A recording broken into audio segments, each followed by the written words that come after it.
नमस्कार, दिन भर की हाइलाइट्स को लेकर हाजिर है सुजस आवाज राजस्थान। सुजस पॉडकास्ट में मेधा से आप सुन रहे हैं प्रदेश के मुख्य समाचार। नजर सबसे पहले आज की सुर्खियों पर। मुख्यमंत्री भजनलाल शर्मा ने बांसवाड़ा में राजस्थान शिक्षक संघ राष्ट्रीय द्वारा आयोजित प्रदेश स्तरीय शैक्षिक सम्मेलन को किया संबोधित। कहा, राष्ट्रीय शिक्षा नीति से होगा 21वीं सदी के भारत का निर्माण। जन कल्याणकारी सरकार के 2 वर्ष पूर्ण। मुख्यमंत्री ने बांसवाड़ा में ग्रामीण समस्या समाधान शिविर का किया अवलोकन। मुख्यमंत्री ने भीलवाड़ा के मांडलगढ़ में ग्रामीण समस्या समाधान शिविर का किया अवलोकन। जनसभा को किया संबोधित। और अब सुनिए समाचार विस्तार से। मुख्यमंत्री भजनलाल शर्मा ने कहा कि शिक्षा केवल अक्षरों का ज्ञान नहीं, बल्कि अज्ञानता के अंधकार को मिटाकर राष्ट्र के भविष्य को रोशन करने वाला प्रकाश है। उन्होंने कहा कि प्रधानमंत्री नरेंद्र मोदी के नेतृत्व में लागू की गई नई राष्ट्रीय शिक्षा नीति 21वीं सदी के भारत को नई दिशा देगी और देश को विश्व गुरु बनाने के लक्ष्य को मजबूती प्रदान करेगी। मुख्यमंत्री आज बांसवाड़ा के लियो इंटरनेशनल संस्थान में राजस्थान शिक्षक संघ राष्ट्रीय के प्रदेश स्तरीय शैक्षिक सम्मेलन को संबोधित कर रहे थे। उन्होंने कहा कि शिक्षा से ही गरीब और वंचित वर्ग का सशक्तिकरण संभव है और हमें ऐसी शिक्षा व्यवस्था चाहिए जो बौद्धिक विकास के साथ नैतिक और संस्कारगत विकास भी करे। श्री शर्मा ने कहा कि राष्ट्रीय शिक्षा नीति में मातृभाषा में प्राथमिक शिक्षा, तार्किक सोच, वोकेशनल ट्रेनिंग और ड्रॉप आउट विद्यार्थियों को पुनः शिक्षा से जोड़ने जैसे प्रावधान है, जिन्हें सफल बनाने में शिक्षकों की भूमिका अहम है। उन्होंने शिक्षकों को समाज का पथ प्रदर्शक और भविष्य निर्माता बताते हुए कहा कि विकसित भारत और विकसित राजस्थान की मजबूत नींव शिक्षकों के माध्यम से ही रखी जा सकती है। मुख्यमंत्री ने शिक्षा क्षेत्र में सरकार द्वारा किए गए प्रयासों का उल्लेख करते हुए बताया कि नए महाविद्यालयों की स्थापना, स्मार्ट क्लासरूम, स्कूटी योजनाएं, डिजिटल लाइब्रेरी, छात्र छात्राओं को डीबीटी सहायता और युवाओं को बड़ी संख्या में नियुक्तियां दी जा रही हैं। उन्होंने कहा कि यह शैक्षिक सम्मेलन विचार विमर्श का सशक्त मंच है, जिससे शिक्षा नीति को और अधिक प्रभावी बनाने में मदद मिलेगी। ये पावन तीर्थ मानगढ़ धाम, गौरवशाली भूमि पर शहीद होने वाले आदिवासी शहीदों को भी मैं नमन करता हूँ। मैं गोविंद गुरु जी को भी नमन करता हूँ, जिन्होंने आदिवासी समाज को जागृत करने में अपना पूरा जीवन समर्पित कर दिया। मैं वीर बाला काली बाई को भी स्मरण करता हूँ, जो आज भी साहस और गुरु भक्ति की एक मिसाल है। यहाँ उपस्थित सभी सम्मानित अतिथियों, हम महानुभाव, प्रबोध शिक्षकों, बांसवाड़ा के मेरे भाइयों बहनों, सभी को मैं नमन करता हूँ। मेरे लिए अत्यंत गौरव का विषय है कि मुझे राजस्थान शिक्षक संघ राष्ट्रीय के इस प्रदेश स्तरीय शैक्षिक सम्मेलन में सहभागी बनने का अवसर मिला है। यह सोच उस दृष्टि के साथ यशस्वी प्रधानमंत्री जी नई राष्ट्रीय शिक्षा नीति लेकर आए हैं। यह नीति 21वीं सदी के भारत को नई दिशा देगी।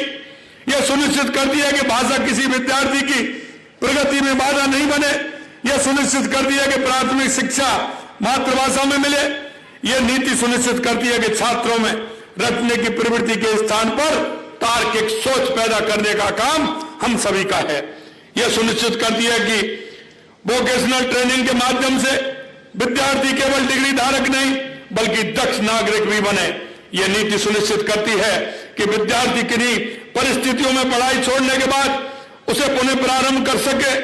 इस नीति की सफलता की नई ऊंचाइयों पर ले जाने में आप सब शिक्षकगणों की महत्वपूर्ण भूमिका है।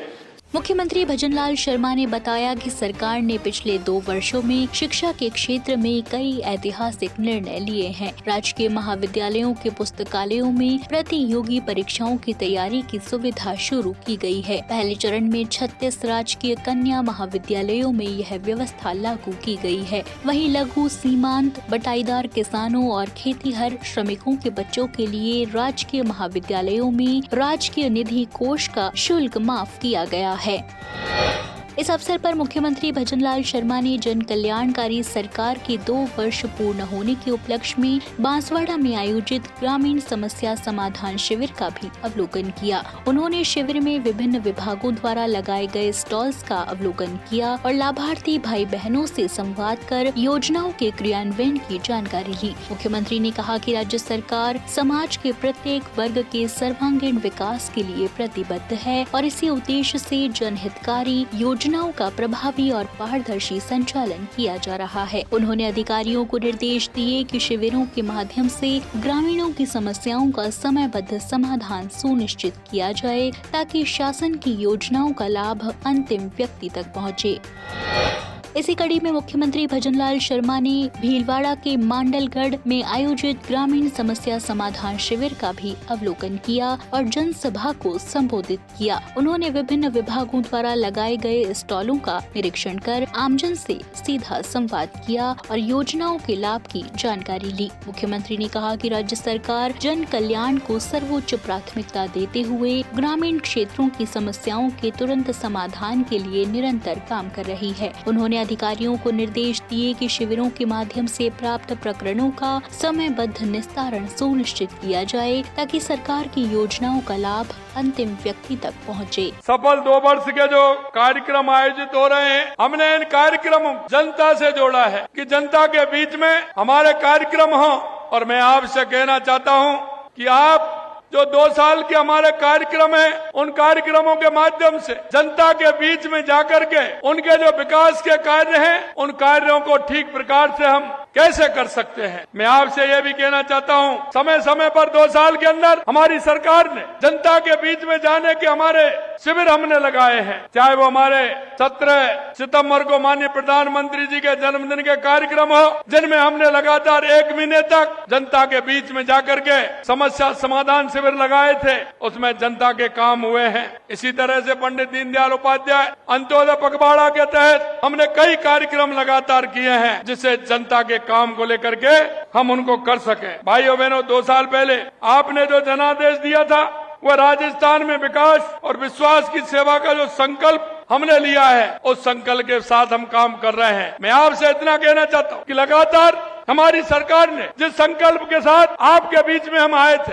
आपने जो विश्वास किया था, हम ध्यान दिलाना चाहते हैं, उस संकल्प उस विश्वास के साथ हम पूरी तरह से काम कर रहे हैं। हमने 2 वर्षों में हमारी सरकार ने सुशासन, सेवा और संवेदनशीलता को अपनी कार्य संस्कृति बनाया है। हमारा संकल्प है कि हर नागरिक की समस्या का समाधान समयबद्ध, पारदर्शी और संवेदनशील ढंग से हो। इन शिविरों के माध्यम से हम आपके द्वार तक पहुंचकर, क्योंकि हम आपके द्वार जा रहे हैं, हमारी सरकार पूरी आपके गांव में आ रही है। हम गांव में आकर के जो समस्या उनका समाधान कैसे कर सकते हैं, योजनाओं की सेवा उनको मिले और अंतिम पायदान पर जो व्यक्ति खड़ा है, हमारी केंद्र और राज्य सरकार की योजनाओं का लाभ उसको मिले, इसके लिए हम काम करते हैं।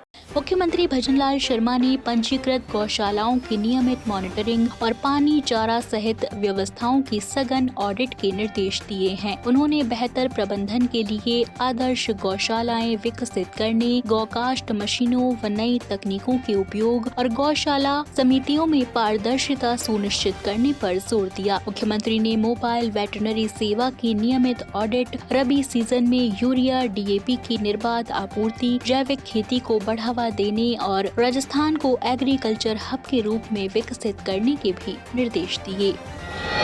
मुख्यमंत्री भजनलाल शर्मा के कुशल नेतृत्व में प्रदेश का डेयरी क्षेत्र गत 2 वर्षों में अभूतपूर्व प्रगति करते हुए पारंपरिक व्यवसाय से तकनीक आधारित और संगठित उद्योग के रूप में विकसित हुआ है। सरकार ने दुग्ध उत्पादकों को आर्थिक सहायता, बीमा सुरक्षा और सामाजिक सहयोग देकर उन्हें सशक्त बनाया है। मुख्यमंत्री दुग्ध उत्पादक संबल योजना के तहत करीब 5 लाख किसानों को 1172 करोड़ रुपए का अनुदान दिया गया है। वहीं सरस सामूहिक आरोग्य बीमा योजना में 3 लाख रुपए तक का बीमा लाभ प्रदान किया जा रहा है। RCDF का वार्षिक टर्नओवर 10,000 करोड़ रुपए तक पहुंच गया है, जो कि 47 वर्षों में सबसे ज्यादा है। राज्य में डेयरी क्षमता लगभग 54 लाख लीटर हो गई है और 70 लाख लीटर के लक्ष्य पर कार्य जारी है। साथ ही श्वेत क्रांति 2.0 के तहत दुग्ध समितियों का ऑनलाइन पंजीकरण शुरू किया गया है। स्कूलों और आंगनबाड़ियों के बच्चों को 14,751 metric ton skimmed milk powder की आपूर्ति कर पोषण को भी सुदृढ़ किया गया है। तो आज के सुजस पॉडकास्ट में इतना ही। मेधा को दीजिए इजाजत, कल फिर होगी आपसे मुलाकात। तब तक बने रहिए सुजस आवाज राजस्थान के साथ। नमस्कार।